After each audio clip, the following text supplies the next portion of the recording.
Oi, vai começar frente a frente com o Bernardo. Olha, porque você vai perder, hein? Que legal estar com vocês. É uma alegria muito grande novamente apresentar esse programa frente a frente com o Bernardo. É isso aí. Hoje eu estou recebendo em estúdio uma pessoa especial. É um professor, fala pra caramba, por isso que é professor de oratória. E além do mais, é um coach espetacular. É uma entrevista que vale a pena. Hoje, com muita alegria, eu recebo Mauro Henrique Toledo, também conhecido por... Mauai. Mauai, exatamente. Isso. Então, gente, que alegria te receber, que alegria poder conversar um pouco mais. Faz muito tempo que eu não te entrevisto. Sim, já temos... Seja muito bem-vindo ao estúdio. Ano. Um prazer estar aqui. Muito obrigado mais uma vez pelo convite. E vamos aí explorar essa conversação, que a gente sempre tem uma alegria de conversar, de criar esses temas, de falar dessas questões de comunicação. E estamos falando de cada vez mais sobre comunicação no tempo de hoje, com tanta sociedade altamente conectada, tem muito tema para a gente falar e que é importante das pessoas ouvirem. O mundo hoje está mudando. Antigamente prevalecia mais o ato. Hoje prevalece mais a comunicação do que o próprio ato de fazer.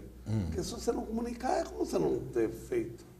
Tem uma frase que eu costumo dizer que não basta ser competente, é preciso mostrar que você tem competência. Exatamente. E aí a importância da comunicação. Eu acho que isso é fato. Falando em comunicação, qual a melhor forma de se comunicar? A melhor forma, Bernardo? A melhor forma de se comunicar é aquela comunicação que de alguma maneira cria um vínculo. É aquela comunicação que não só transmite uma informação, mas que de alguma maneira consiga modificar o comportamento ou acoplar comportamentos, né? Fazer um acoplamento estrutural entre essas duas pessoas. Uma que se comunica, a outra que recebe a comunicação e como isso se dá na sinergia, no entendimento, na compreensão da mensagem. A comunicação ela não é uma via de mão única, eu não falo e o outro entende.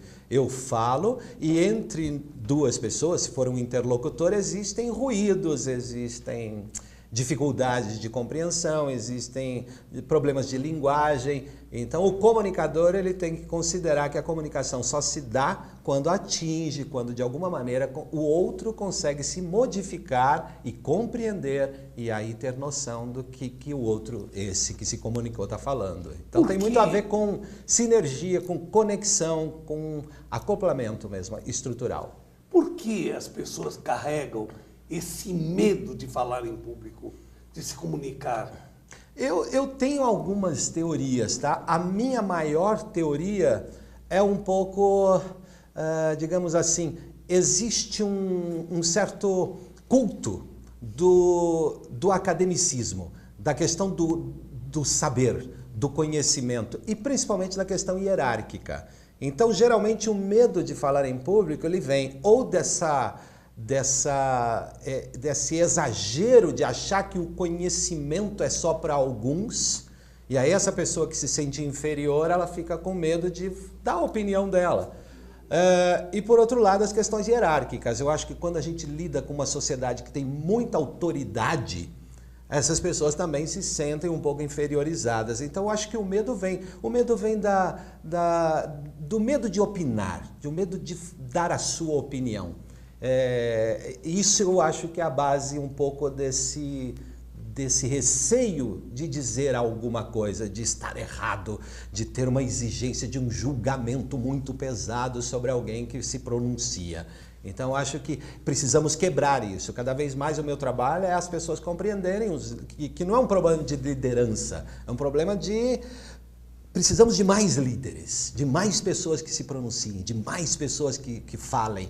Os tímidos precisam sair da toca, precisam ter coragem de expressar e falar o que eles sentem e o que eles acham da vida. A comunicação está se tornando muito engraçado. Eu já tenho mais de 30, já passei alguns de 30. Eu também. Certo?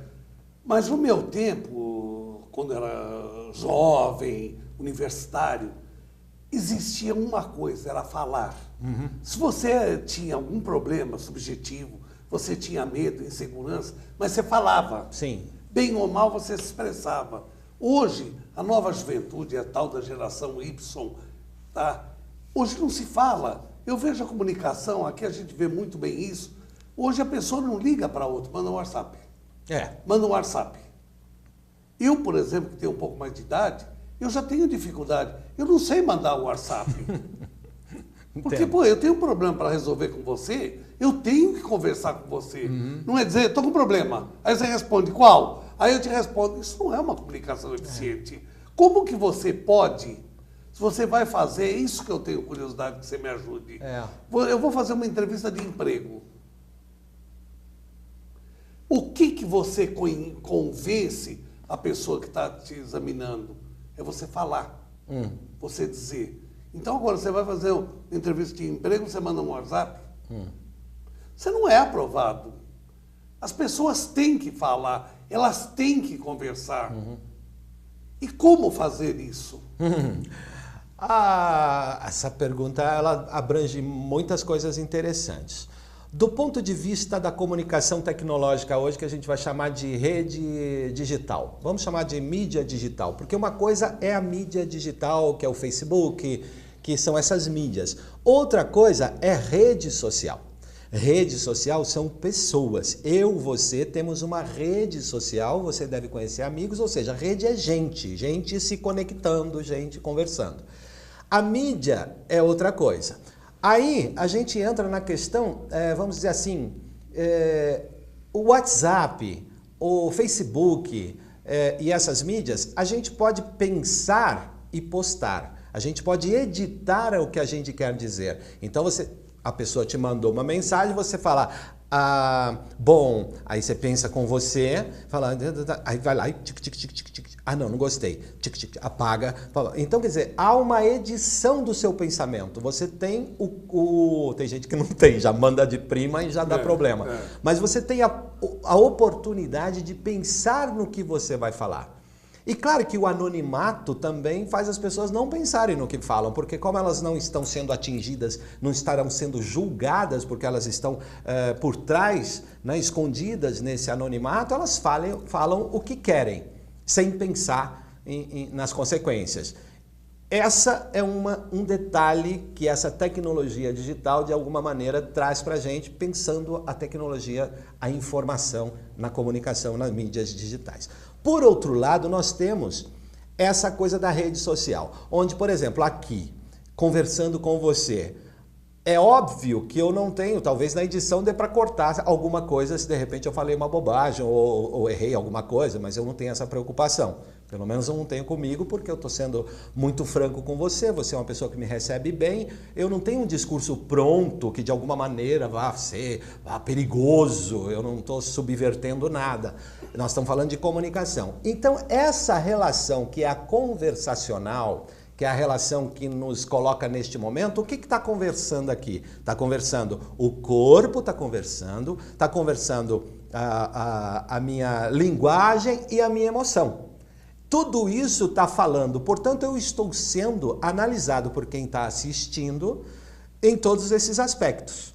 Como meu corpo fala, como minha voz está falando, qual o tom de voz que eu uso, ou seja, o presencial, esse ao vivo, que para quem está vendo não é ao vivo, é gravado, mas nós dois aqui, nós estamos trocando essa coerência, corpo, emoção, linguagem. No trabalho com, vamos dizer assim, com preparação de pessoas para trabalharem em empresas, o que o empregador vai ver? Ele vai fazer essa entrevista e vai perceber se o corpo da pessoa, se as emoções dela, se a linguagem dela estão de acordo com o discurso de valores que a empresa precisa. Então essa pessoa, quanto mais próxima os valores dela com os valores da empresa, melhor para ela entrar na cultura da empresa. Por isso que quando você vai fazer uma entrevista de emprego, é importante que você estude a empresa que você quer trabalhar. Isso eu acho fundamental. É fundamental, porque senão eu vou ter ali um entrevistador que ele sabe o que a empresa quer, e eu chego lá e pode ser que eu não esteja preparado dentro dos valores que a empresa precisa, dentro da organização, porque é uma adequação de comportamento para a empresa. E é o que a empresa espera de você, engajamento, para que ela possa ter produtividade e, de preferência, hoje se fala muito em ser feliz na empresa. Quer dizer, você e os jovens hoje são assim.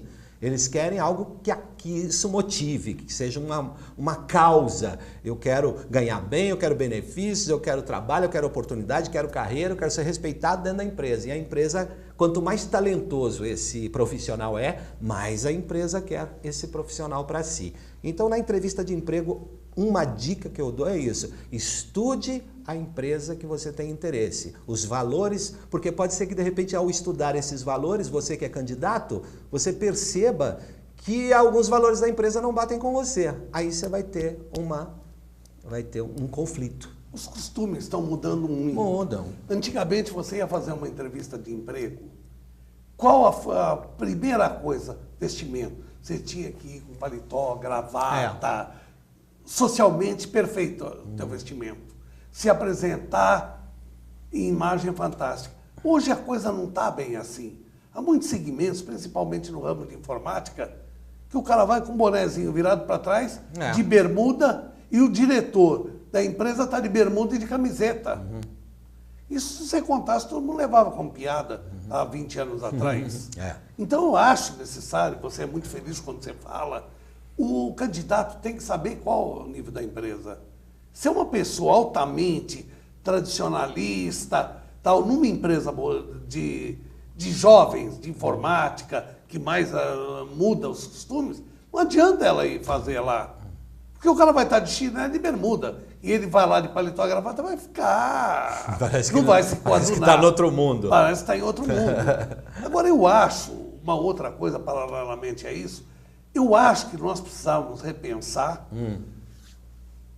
o que nós estamos fazendo com a nossa juventude. Eu acho, principalmente, tem que incentivar as pessoas a falarem. Eu acho que isso está muito ligado a você. Sim. Você está entendendo? Está muito ligado. As pessoas não podem continuar vivendo dentro de um casulo, só escrevendo. Uma pessoa, por exemplo, sobe de nível na empresa, ela vai ter que falar. O tempo inteiro. Ela vai ter que falar. Ela não pode continuar. Ou ela vai ter muita dificuldade de subir na vida.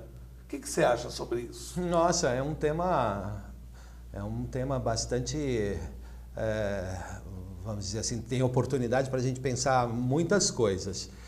A minha preocupação com a juventude, sinceramente, você não vê tão feia a coisa? Eu não me preocupo com isso.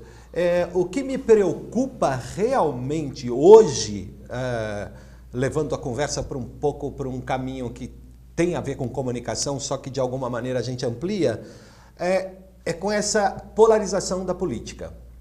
Porque o que está acontecendo? Uma sociedade como a nossa, com dificuldades de entendimento sobre questões políticas, quando a gente começa a polarizar direita e esquerda, isso acaba virando o assunto dos conflitos, o que acontece? O nosso capital social vai para o espaço. Por quê? Porque as pessoas... Eu vou dar um exemplo. Eu tenho um amigo que ele é cineasta e compositor, músico, talento.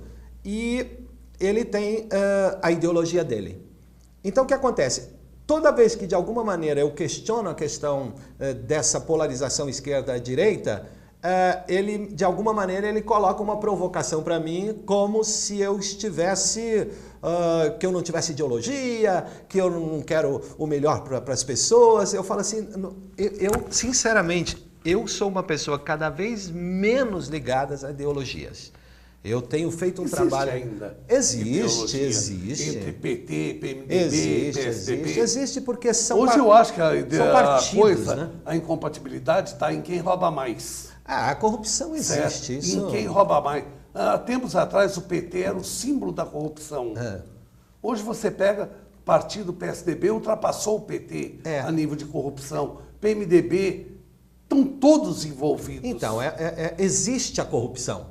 E a corrupção, se a gente entrar numas de falar assim, nós vamos limpar o Brasil da corrupção, que é um pouco, às vezes, essas pessoas falam, não há como, gente. A democracia, ela não existe como uma utopia. A democracia, ela é suja. A democracia tem impurezas. Se a gente falar assim, vamos acabar, nós vamos virar tudo santo.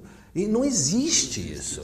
Então, agora, a minha preocupação com a questão da comunicação dos jovens é quando essa polarização passa a ser o mais importante do que a integração sobre outras coisas. Eu poderia muito bem falar com pessoas livrando a ideologia, falar sobre inovação, falar sobre empreendedorismo, falar sobre novas possibilidades de comunidades participativas, colaborativas, falar do capital social que nós temos, que gera abundância de pensamentos novos, de ideias novas, mas não, aí a política vem e fica a briga, direita e esquerda. E eu acho que esse é o problema. Esse é o problema. Isso me preocupa, porque agora nós temos a eleição para 2018 e pelo que eu estou vendo, a coisa está caminhando um pouco por aí. Então eu, sinceramente, eu tenho buscado não fazer da questão política uma coisa tão importante assim. Eu acho que a representatividade do Brasil, do jeito que está, já perdeu um pouco. Eles estão tão desmoralizados que eu quero mais me preocupar em falar com empreendedores, falar com gente que precisa criar, gente que quer fazer empresa, gente que precisa falar em público, essas lideranças espalhadas pela comunidade, pelas pessoas. Um programa como você faz, vir aqui falar um pouco disso, sabe? Porque existe uma sociedade extremamente rica de ideias e de possibilidades, de oportunidades, que às vezes essa coisa política acaba distanciando as pessoas. Então isso não é bom. Então a juventude não me preocupa do ponto de vista dessa vasta possibilidade, essas vastas possibilidades de criação, de criar mundos novos, de sair desse mundico polarizado político e que fica essa coisinha de brigar e criar inimigos e essa coisa. Isso eu acho um desperdício. Olha, está batendo dentro daquilo que eu penso. Só que eu acho, pelo que eu tenho visto, tanto na televisão quanto na rua, as pessoas hoje, eu acho que elas não estão tanto levando a esquerda e a direita como uma frente prima. Ah, que bom, que bom. As pessoas, eu acho você que estão, tá vendo elas estão assim. de saco cheio. Estão de saco cheio. Você vê, hoje, tem muita se for gente para de saco 2018, cheio. Não vai ter ninguém votar. Mas vai ter muita militância. É uma análise que a gente pode fazer em função de algumas coisas. Mas tudo bem, nós estamos falando de broadcasting, nós estamos falando das redes, do você que é um homem de comunicação. É uma coisa para se pensar. Eu acho que a gente tem que falar disso, só que tem que falar disso abrindo-se para possibilidades de se livrar de determinados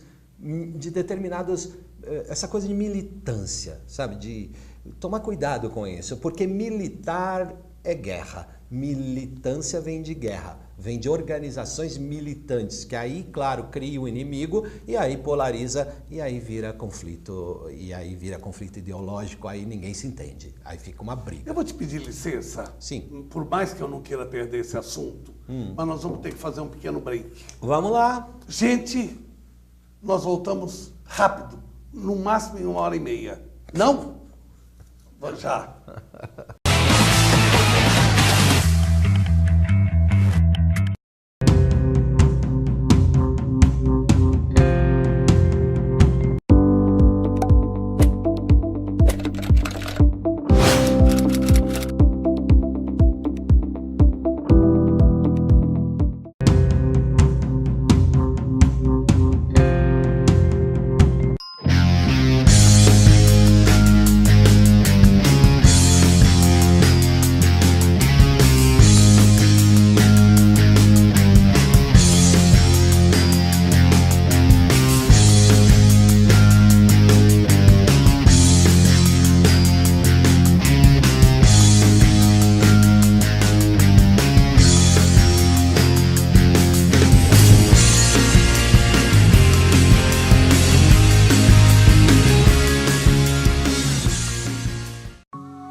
família e a família VCC Television desejam à sua família um Feliz Natal e um próspero Ano Novo!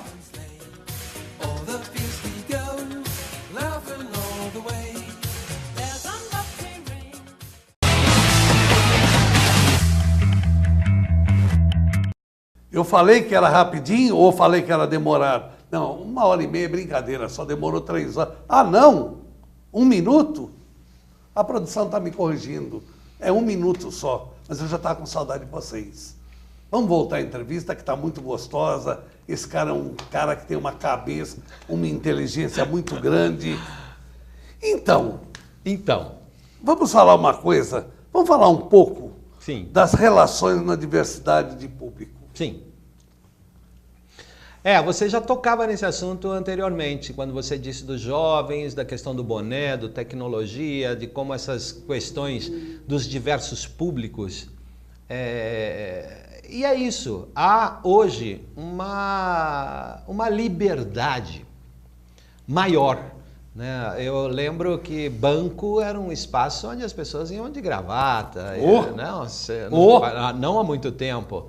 Era obrigado, cara de terno. Aí depois fizeram aquela sexta-feira que podia tirar o... Né, as empresas já... Sexta-feira era dia de bermuda. Eu acho que hoje em dia o profissional ele é muito mais cobrado pela competência dele de resultados que ele traz do que propriamente os trajes que ele veste. Concordo.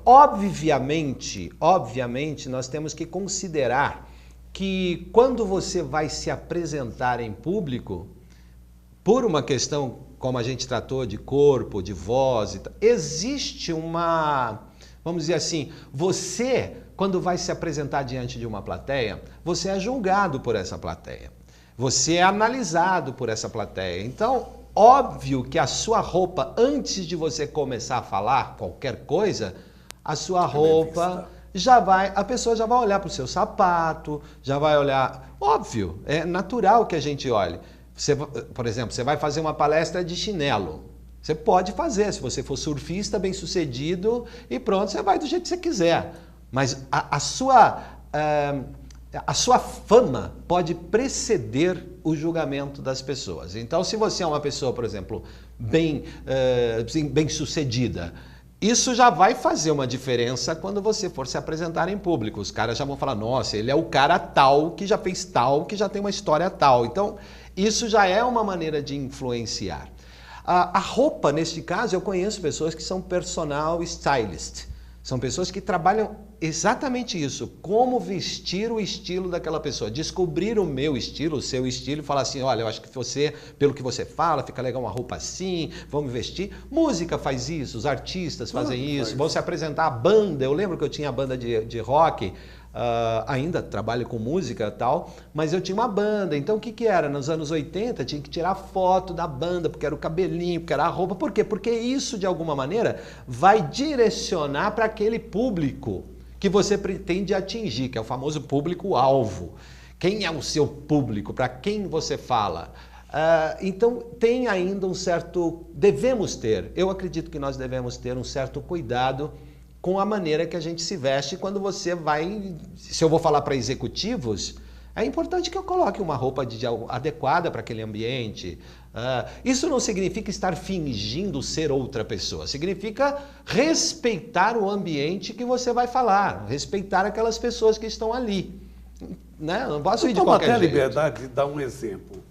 Você, se você for falar, pegando um pouco do que você falou, para surfista não tem problema você ir de bermuda. Agora, você não pode, num jantar social, ir de bermuda. Você agride as pessoas. Você, em vez de ser bem visto, você passa a ser uma pessoa extremamente mal visto. Sujeito indecente. Então, aí eu coloco o seguinte, a expressão é, não que você não possa, né, se é permitido pelo restaurante que você entre. Não é conveniente, boa. Não há necessidade de fazer. Você quer provocar isso para quê? Será que precisa? Será que não tem coisas mais importantes para você descobrir naquele ambiente do que querer ser um rebelde simplesmente para mostrar? Sabe, eu acho que existe uma questão aí, não uma questão de bom senso, mas existe uma questão de liberdade, você pode ir como você quiser. Mas é adequado? Será que é legal? Pensa um pouco, entendeu? O que você quer ganhar com... Assim, tipo, qual que é o seu objetivo? Você pode ir como você quiser num restaurante, ainda mais se você tiver dinheiro, você vai no restaurante. Mas, e aí?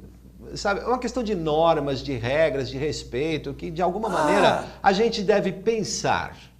Deve pensar. A convivência social. Você não vive ilhado sozinho. Você vive numa sociedade. Você vive numa então sociedade. Você tem que se adequar, se posicionar dentro daquilo que as pessoas costumam falar. Esse é um tema muito delicado, principalmente a gente que trabalha com vendas. Porque o que é a venda? Vender não é só trocar serviço por dinheiro, trocar produto por dinheiro. Vender é muito mais que isso. Vender é, de certa maneira, você passar a ter confiabilidade. Você ser uma pessoa confiável por alguém que confia em você e que vai, a partir do momento que confiou em você, que você tem credibilidade, ele sabe que você tem capacidade de resolver um problema dele, aquela pessoa vai confiar o dinheiro dela, a vida dela. Para quê? Para que você possa ajudá-la a resolver o problema dela e ficar mais motivada a viver melhor e ser mais feliz. Então a questão da influência e da persuasão, que eu acho que aí entra a questão de venda, de falar em público, entra a questão de liderança, entra tudo isso, isso precisa ser pensado, como é que você influencia. Não como manipulador da mente do outro, mas... como é que você se conecta com os outros? Para isso, uma conveniência, um respeito, um ouvir, escutar o outro. Porque, claro, se você não se colocar no lugar do outro, que é a base da empatia, você nunca vai criar esse respeito. Você vai achar que você fala e o outro vai aceitar. Não é. Nós, pessoas humanas, nós...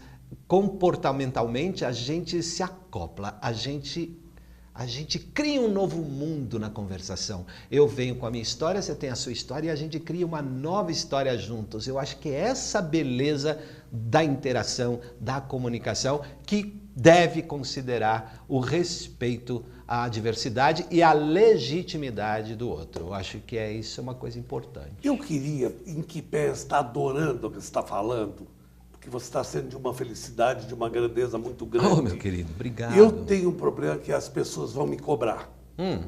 Eu vou procurar emprego. Tá? O que eu faço para conseguir esse emprego? Dá umas dicas de como eu posso agir para conseguir um emprego. Desde a apresentação, como me portar, o que falar, ser simpático ou ser sério. Dá umas dicas práticas de como eu posso conseguir um emprego. Eu acho que a primeira coisa é currículo, né? Eu acho que hoje em dia, currículo. E currículo focado. Não adianta falar assim, o que você quer trabalhar? Qualquer coisa serve. Qualquer coisa não adianta. Se você procurar qualquer coisa, você vai encontrar qualquer coisa. Então, a especificidade. Você quer trabalhar no que e em que empresa?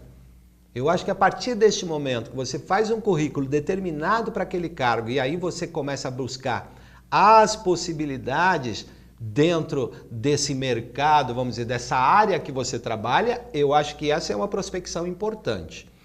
Só que o currículo só não basta, porque é o que você está falando. Feito o currículo, a gente tem que também buscar outras coisas. Por exemplo, amigos que conheçam áreas. Tem que ativar sua rede social. Ativar sua rede social. Quem trabalha, quem conhece, quem faz. O trabalho de comunicação e de divulgação e de promoção, de marketing pessoal, o tempo inteiro ele está sendo feito. E por isso a importância de saber falar, de saber conversar, de saber ligar, pegar um telefone, olha, eu quero isso, definir especificamente o que eu quero trabalhar, onde é, com que média de dinheiro, quanto eu quero ganhar. Tudo isso são coisas importantes para você buscar uma vaga dentro daquilo. Ontem eu estava assistindo uma palestra, eu tenho um trabalho, recentemente eu estou participando de um grupo, que é um grupo de empreendedores que se reúnem uma vez por semana. E esse grupo tem 50 empreendedores e toda semana a gente se reúne para fazer uma apresentação e todo mundo se conhecer. É um grupo de referências de negócios.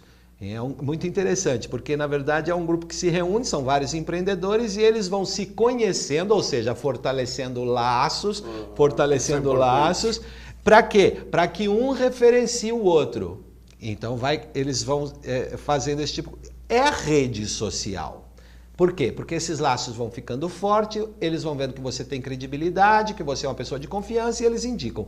No caso de procurar emprego, a mesma coisa. E ontem, no nosso encontro semanal, tinha uma palestra de um dos membros, o Braulio fez, ele é um headhunter, e ele fez uma palestra sobre a coisa da recolocação. O quanto você precisa se preparar como marketing pessoal. Buscar sua rede, ativar seus contatos, ter LinkedIn, entrar no Facebook, ter um bom currículo, determinar, buscar seus amigos. Olha o quanto precisa. E ele me disse, na palestra dele, ele fez uma informação muito legal, que ele falou assim, que muitas das vagas nas empresas são vagas ocultas. A gente não sabe que as empresas precisam. E tem espaço para isso. Então, o cara que é candidato, ele precisa ser um vendedor de si mesmo. Porque ele tem competência, ele estudou e tudo isso. Só que aí é o que você falou. Como ele se vende? Porque... Esse é o principal. Sem isso você não consegue. Porque o cara pode ser um excelente médico. E pode ser um cara que tenha dificuldade de ir num congresso, falar. Por quê? Porque ele vai ter visibilidade e ele precisa passar credibilidade, autoridade, conhecimento, que seria episteme, até mais, né? Opinião, declaração, afirmação, cases de sucesso, histórias de que ele trabalhou com não sei quem. Como é que ele constrói isso? Essa é uma habilidade de comunicação que falar em público eu chamo de oratória persuasiva. Persuasiva é deixar sua marca, deixar claro para aquela plateia que você, além de ser competente, você é uma pessoa de confiança. Então esse é o detalhe. O emprego é a mesma coisa. Hoje as pessoas procuram muito esses cursos online. O que você acha disso? Você acha que funciona? É bom como complemento, mais necessário? O que você vê? Como você vê o curso online?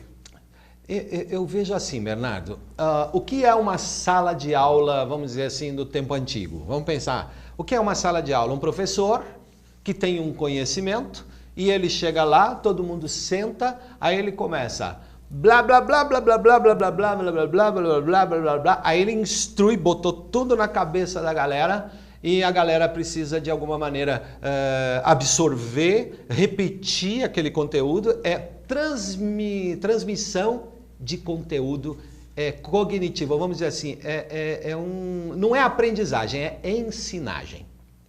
Vamos chamar desse... Ensinagem é isso. Decora aí. Né? Conteúdo. O que está acontecendo na internet hoje? Descobriram agora esses professores ou essas pessoas que têm esse conhecimento que agora eles podem atingir mais pessoas fazendo curso via online.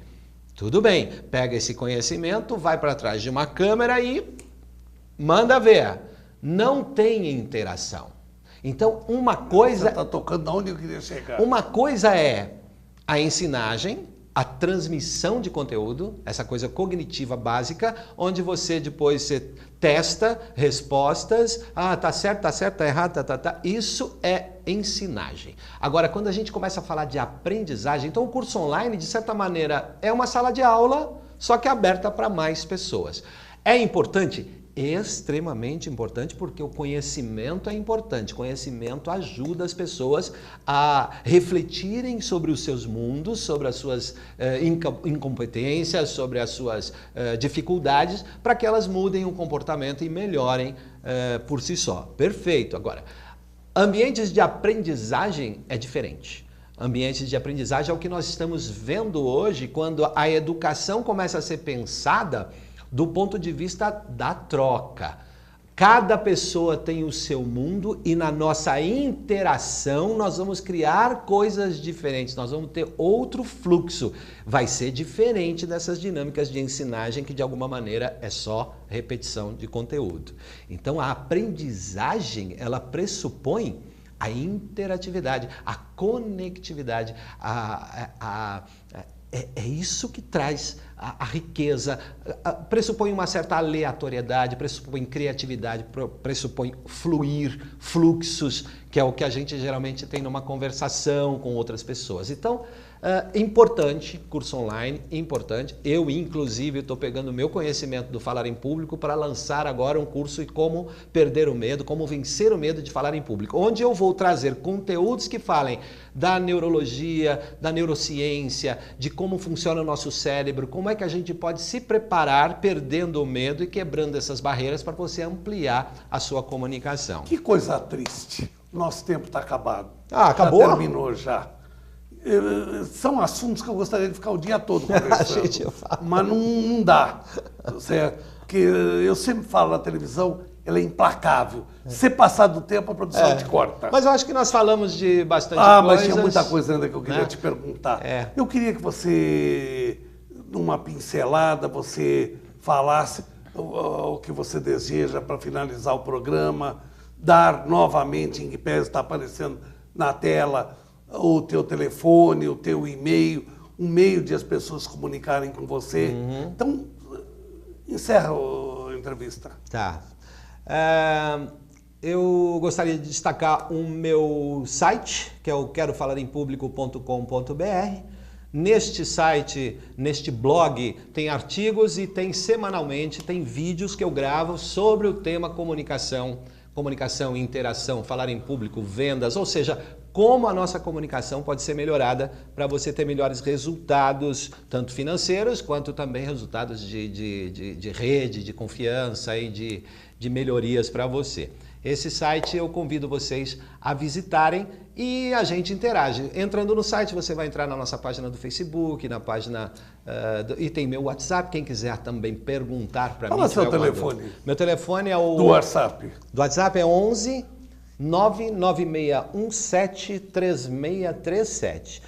Eu gostaria de dizer o seguinte, o nosso processo de coaching de comunicação, ele pode ser feito online também. Eu faço isso já com alguns clientes. Você esteja onde você estiver, se você tem uma palestra para fazer, você me liga, a gente cria um programa de conversas via internet para você estruturar o seu negócio, para você pensar especificamente, ou seja, como é que você se localiza dentro deste mundo para você prestar um serviço para você vender. Eu queria um favor teu, repete teu telefone. Tem muita gente que saiu correndo para pegar o telefone, um papel para escrever. Repete teu telefone novamente. 011 São Paulo 996173637. Liga e a gente interage e conversa.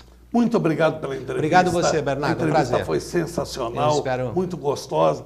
Espero que vocês tenham recebido e gostado, porque eu gostei. Se quiser ampliar, liga lá, entra no site, a gente vai. Tem o Facebook hoje, se comunica. Ele é uma pessoa extremamente aberta, totalmente, de fácil diálogo, que vai atender vocês com muita alegria. A vida para mim é esse fluxo, a gente precisa fluir, criar, inovar, é conversação, é comunicação, é interação.